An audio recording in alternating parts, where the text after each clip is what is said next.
الله من آمن تبغونها عوجا وأنتم شهداء وما الله بغافل عما تعملون.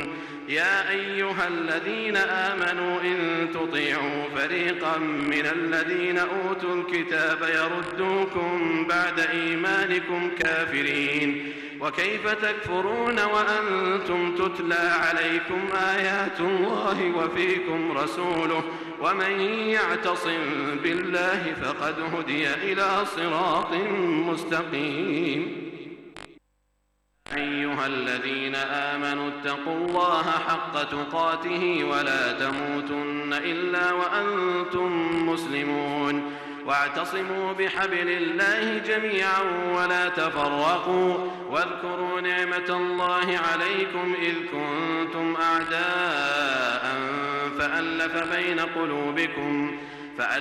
بين قلوبكم فأصبحتم بنعمته إخوانا وكنتم على شفا حفرة من النار فأنقذكم منها كذلك يبين الله لكم آياته لعلكم تهتدون.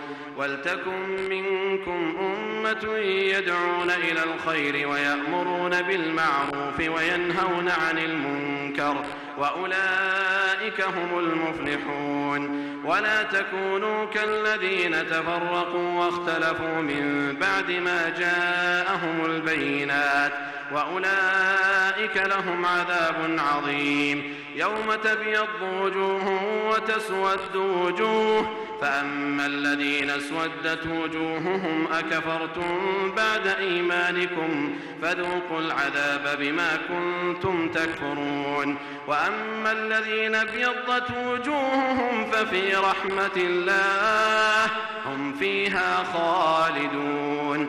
تلك آيات الله نتلوها عليك بالحق وما الله يريد ظلما للعالمين. ولله ما في السماوات وما في الأرض وإلى الله ترجع الأمور.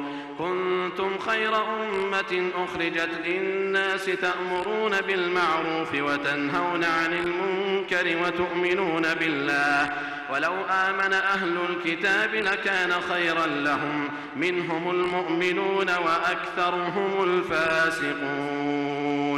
لن يضروكم إلا أذى وإن يقاتلوكم يولوكم الأدبار ثم لا ينصرون. ضربت عليهم الذلة أينما ثقفوا إلا بحبل من الله وحبل من الناس وباءوا بغضب من الله. وضربت عليهم المسكنة ذلك بأنهم كانوا يكفرون بآيات الله ويقتلون الأنبياء بغير حق ذلك بما عصوا وكانوا يعتدون. ليسوا سواء من أهل الكتاب أمة قائمة يتلون آيات الله آناء الليل وهم يسجدون يؤمنون بالله واليوم الآخر ويأمرون بالمعروف وينهون عن المنكر